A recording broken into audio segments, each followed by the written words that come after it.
하나님 아버지 감사합니다.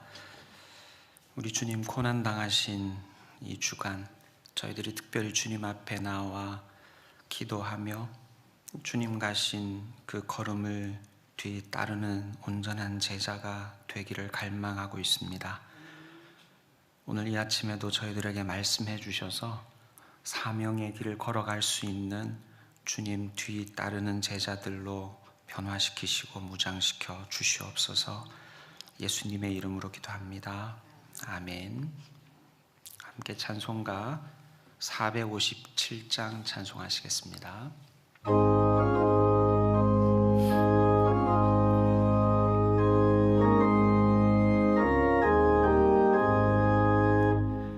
겟세마네 동산에 주를 생각할 때에 근심이나 걱정을 외면할 수 있을까?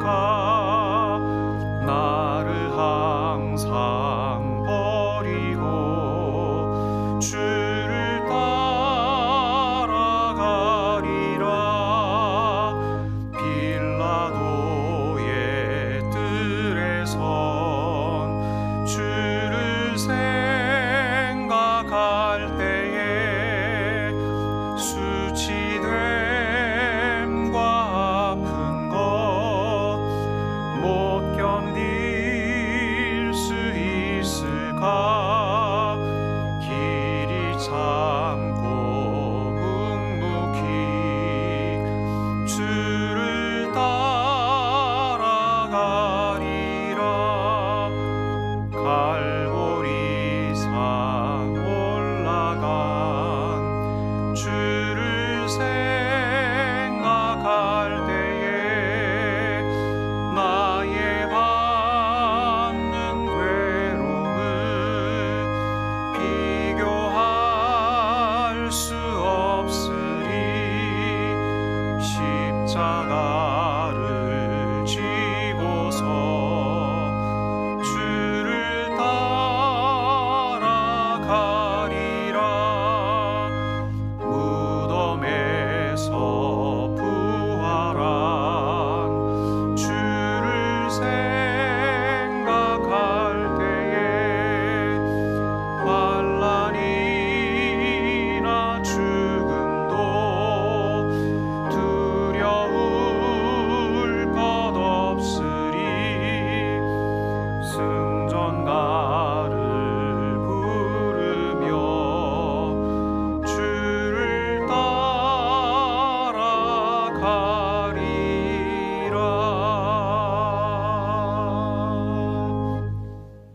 아멘. 오늘 주시는 말씀은 신약성경 마가복음 15장 1절부터 5절까지 말씀입니다. 한 절씩 교독해서 읽습니다. 마가복음 15장 1절부터 5절 말씀입니다. 제가 먼저 읽습니다. 하나님의 말씀입니다. 새벽에 대제사장들이 즉시 장로들과 서기관들 곧 온 공회와 더불어 의논하고 예수를 결박하여 끌고 가서 빌라도에게 넘겨주니 빌라도가 묻되 내가 유대인의 왕이냐? 예수께서 대답하여 이르시되 내 말이 옳도다 하시매 대제사장들이 여러 가지로 고발하는지라. 빌라도가 또 물어 이르되 아무 대답도 없느냐? 그들이 얼마나 많은 것으로 너를 고발하는가 보라 하되 함께 읽습니다.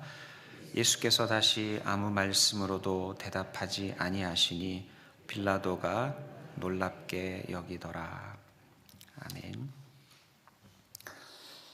오늘은 예수님께서 산헤드린 공회에서 재판을 받으시고 그리고 빌라도에게 넘겨져서 재판받는 내용의 말씀들이 기록이 되어져 있습니다. 특별히 산헤드린 공회가 재판하는 내용이 1절 말씀에 나오는데 이 재판은 새벽에 이루어졌다라고 말을 합니다. 원래 사내들인 공회는 새벽에 모일 수가 없었습니다. 밤에 모일 수가 없었어요. 근데 새벽에 모였다는 것은 예수님을 밤중에 체포하고 새벽에 온 공회를 소집했다는 것은 불법적인 회의라는 말입니다. 그리고 이 회의는 대제사장 가야바의 집에 소집이 됩니다. 원래 공회는 한 개인의 집에서 모일 수가 없었습니다. 그렇게 소집된 사내들인 공회는 즉시로 결의합니다. 예수님을 결박하고 끌고 가서 빌라도에게 넘겨주기로 결의를 합니다. 사내들인 공회가 사형 언도를 내릴 때에는 절대로 죄인을 심문을 하고 나서 바로 사형에 처하도록 언도를 내릴 수가 없었어요. 하루를 지난 다음에 의결을 해야만 했습니다. 그리고 국가 명절이나 명절 전날은 절대로 큰 사건을 논의하고 다룰 수가 없게 되어 있었어요. 지금 6월절이라는 가장 큰 명절을 앞두고 있는 시점에 그것도 밤에 해가 뜨기 전에 새벽에 회의를 소집해서 즉시로 예수님을 사형에 처하기로 의결을 하고 로마의 총독인 빌라도에게 넘겨주게 됩니다. 불법적인 과정을 통해서 예수님을 십자가에 못 박겠다, 예수님을 제거하겠다라는 목표를 설정하고 그 방향으로 달려가고 있는 것이죠. 2절에 빌라도가 묻습니다. 내가 유대인의 왕이냐? 라고 묻습니다. 유대인의 왕이라는 말은 로마의 가이사의 정권에 반하는 이스라엘의 독립을 꾀하는 왕이냐라고 하는 의미가 담겨 있는 겁니다. 가이사에게 파송을 받아서 유대 나라를 통치하고 있었던 총독인 빌라도가 이렇게 묻는 것은 너는 반역자냐? 라고 묻는 것입니다. 물론 예수님은 반역을 꾀하는 유대인의 왕이 아니라 정말 유대인들을 구원해 내기 위하여서 이 땅에 오신 다윗의 뒤를 이어 왕이 되신 분이십니다. 온 인류를 구원하시고 하나님의 나라를 유산으로 물려받아 유업으로 물려받아 영원토록 왕노릇 하셔야 할 온 인류의 왕이 되시는 분이십니다. 그러나 빌라도가 네가 유대인의 왕이냐라고 물었을 때에는 제사장들과 사내들인 공회원들이 예수님을 반역죄로 고발을 했기 때문에 이렇게 질문을 했던 겁니다. 예수님은 어떤 뜻으로 묻는지를 아셨어요. 네가 반역자냐라고 묻는 것을 아셨어요.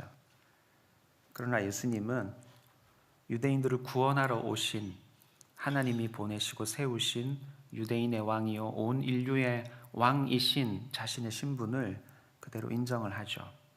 내 말이 옳도다 그렇게 말씀하세요.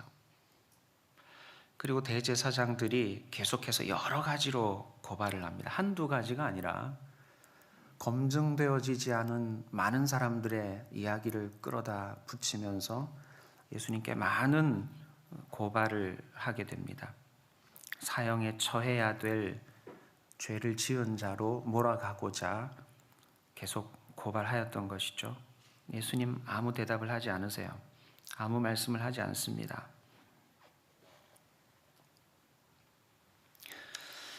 왜 예수님께서는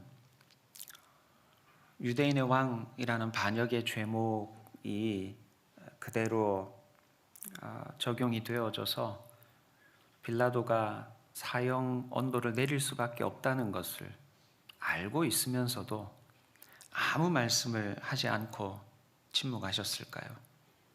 재판을 하고 있던 빌라도가 5절 말씀 마지막에 보면 빌라도가 놀랍게 여기더라 라고 기록할 만큼 왜 예수님은 자신의 안위를 위하여서 변론하지 아니하고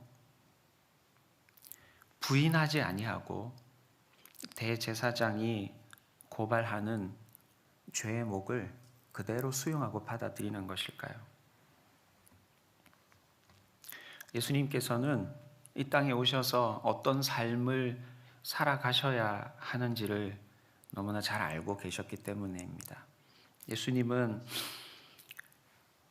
재판정에 서시기 전에 제자들과 마지막으로 다락방에서 성만찬을 하시고 제자들에게 마지막으로 하나님 나라의 거룩한 동역자로서의 삶을 살아가라고 도전하십니다. 그 다락방 강화를 하시면서 예수님께서 요한복음 17장 4절 말씀에 이렇게 말씀하세요. 아버지께서 내게 하라고 주신 일을 내가 다 이루어 아버지를 이 세상에서 영화롭게 하였습니다. 그렇게 고백을 하세요.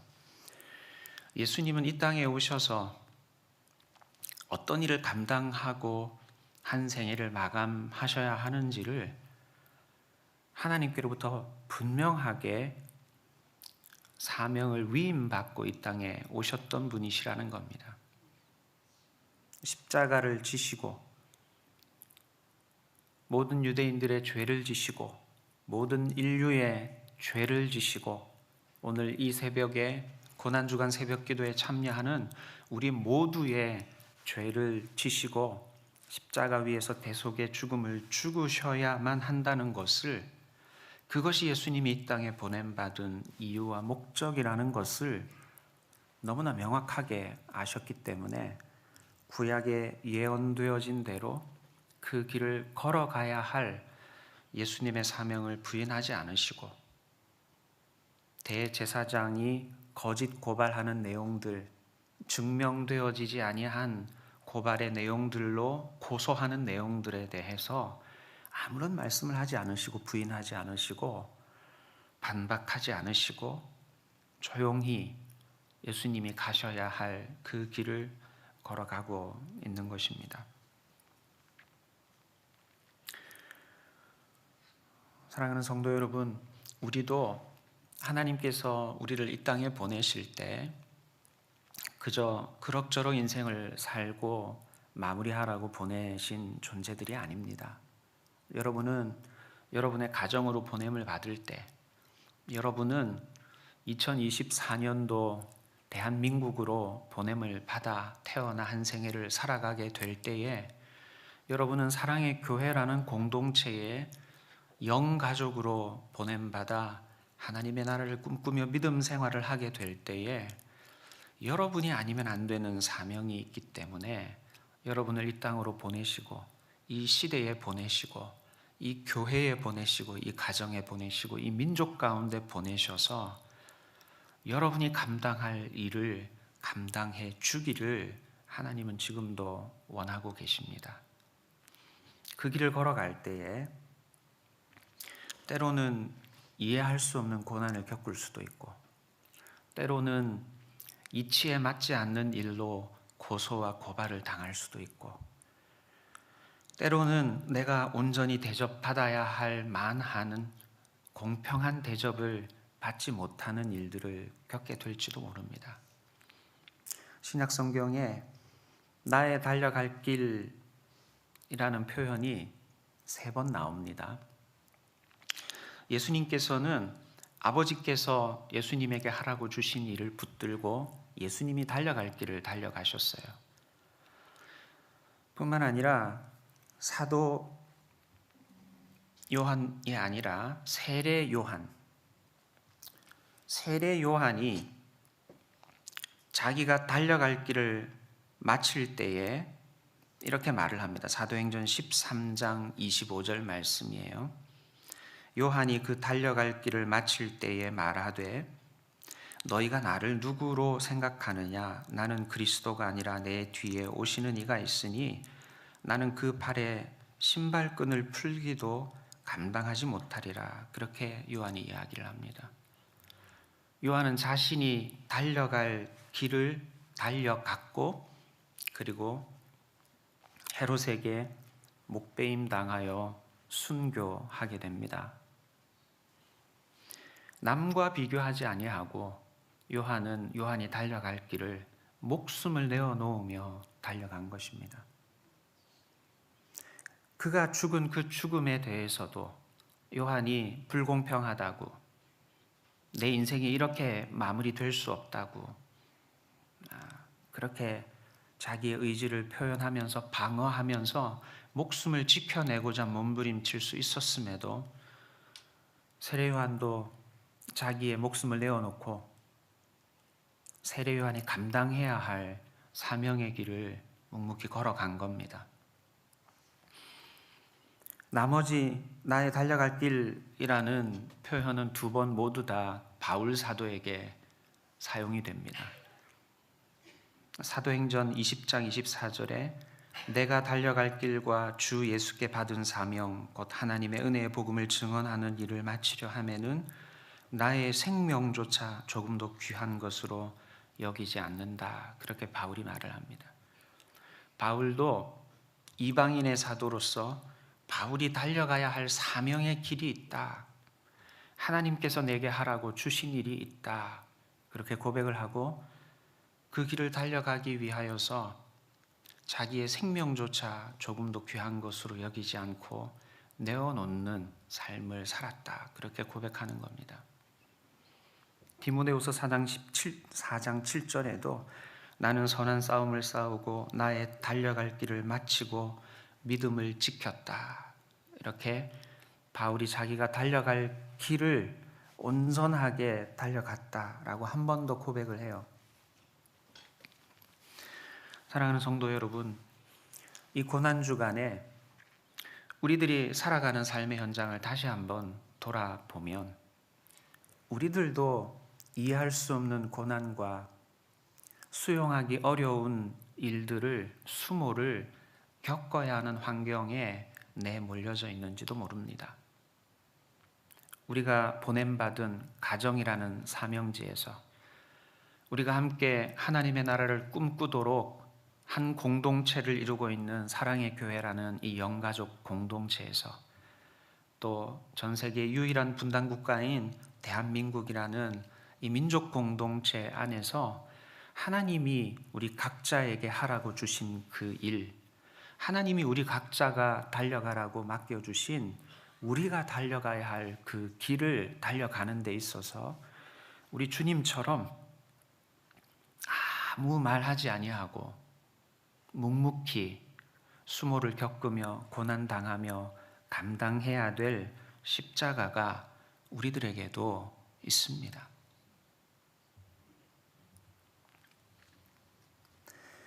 우리 주님 이 수모를 겪으시면서 마지막으로 십자가 위에서 다 이루었다 고백하셨던 것처럼 우리 모든 성도들도 이 고난주간 주님의 고난을 묵상하시면서 여러분이 달려가야 할 길, 하나님 아버지께서 여러분에게 하라고 여러분의 두 손에 들려주신 그 귀한 사명 온전하게 다 이루어 드릴 수 있는 착하고 충성된 일꾼들 되시기를 간절히 소원합니다.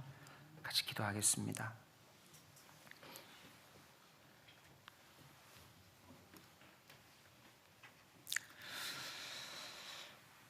여러분, 우리 주님께서 오늘 빌라도의 법정에 서서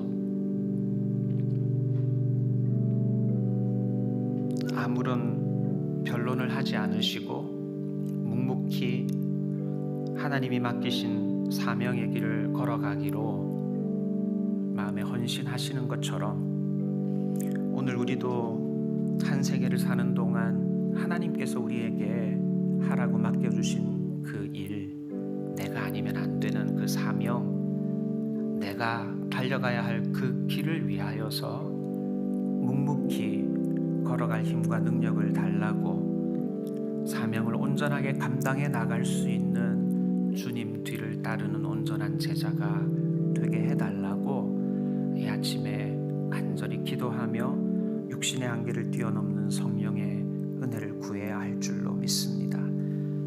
하나님, 내게 하라고 주신 일을 이루기 위해서 묵묵히 순종할 힘을 주옵소서. 하나님, 내게 하라고 주신 그 일 온전하게 이루어 하나님을 영화롭게 하게 하여 주옵소서. 그렇게 우리 다 같이 하나님께 간절히 기도합니다. 함께 기도합시다. 하나님 아버지 감사합니다. 이 고난주간 주님께서 빌라도의 법정에서 재판을 받으시는 모습을 통해 저희들에게 도전해 주시고 교훈하여 주셔서 감사합니다. 주님은 아버지 하나님께서 하라고 맡겨주신 그 사명을 감당하고자 변론하지 아니하고 묵묵히 십자가의 길을 걸어가십니다. 그 일을 통하여 아버지 하나님을 영화롭게 하십니다. 하나님, 저희들도 이 땅에 보냄받은 이유와 목적이 있는 줄 믿사오니 이 가정으로 보냄받은 이유, 이 교회 공동체로 보냄받은 이유, 이 민족 공동체로 보냄받은 이유와 목적을 분별해내게 하시고 내가 달려갈 길을 묵묵히 기쁨으로 감당해 나갈 수 있는 일꾼들이 될 수 있도록 역사하여 주시고 인도하여 주시옵소서. 인도하여 주옵소서. 하나님 아버지 감사합니다. 연약하지만 저희들을 천에 하나 만에 하나 택하여 주시고 하나님의 귀한 자녀 삼아 주시고 예수 그리스도와 함께 하나님을 유산으로 물려받아 영원토록 왕노릇하며 다스릴 수 있는 특권을 받아 누리게 하여 주신 것 감사합니다. 우리 주님 독생자 예수 그리스도께서 하나님께서 이 땅에 보내시며 하라고 주신 그 귀한 사명을 온전히 이루어 아버지 하나님께 영광 돌리시고자 침묵하시며 묵묵히 십자가의 길을 걸어가시는 모습을 통해 오늘 저희들에게 도전하여 주셨사오니 우리를 이 가정으로 보내신 이유가 무엇인지, 우리를 이 믿음의 신앙 공동체 영가족 안에 보내어 주신 이유가 무엇인지, 우리를 유일한 분당국가 이민족 공동체 안에 보내어 주신 이유가 무엇인지 분별해 보게 하여 주셔서 하나님이 우리 각자에게 하라고 주신 그 일을 온전히 이루게 하여 주시고 하나님께서 우리에게 달려가라고 정해 놓으신 그 사명의 길을 묵묵히 달려갈 수 있는 주님의 백성들, 온전한 제자들 되게 하여 주시옵소서. 우리도 이 한 생애를 살아가는 동안 하나님이 우리에게 하라고 주신 일을 다 이루어 아버지 하나님을 영화롭게 할 수 있는 착하고 충성된 일꾼들 되도록 역사해 주옵소서. 예수님의 이름으로 기도합니다. 아멘. 주님 가르쳐 주신 기도 드립니다. 하늘에 계신 우리 아버지여, 이름이 거룩히 여김을 받으시오며 나라의 임하옵시며 뜻이 하늘에서 이룬 것 같이 땅에서도 이루어지이다. 오늘날 우리에게 일용할 양식을 주옵시고 우리가 우리에게 죄 지은 자를 사하여 준 것 같이 우리 죄를 사하여 주옵시고 우리를 시험에 들게 하지 마옵시고 다만 악에서 구하옵소서. 대개 나라와 권세와 영광이 아버지께 영원히 싸움나이다. 아멘. 이번 고난주간은 100대 기도 제목을 함께 읽고 기도하는 시간 대신에 우리 주님의 십자가 고난과 그 은혜를 더욱 묵상하시면서 좀 더 오래 개인적으로 기도하는 시간을 가지다가 돌아가시기를 바랍니다. 오늘 하루 2024년 고난주간 묵상집 주일에 받으신 묵상집의 내용도 묵상하시면서 더 풍성한 은혜를 누리시기를 바랍니다. 오늘은 화요일이어서 사랑아트 채플에서 기선대 모임이 있습니다. 속해서 헌신하시는 분들은 함께 마음을 모아주시기를 바랍니다. 이제 우리 한번 받아하시고 개인 기도하시겠습니다. 주여 은혜를 주옵소서. 주여 믿음의 길을 걷게 하옵소서. 주여 사명의 길을 걷게 하옵소서. 함께 기도합니다.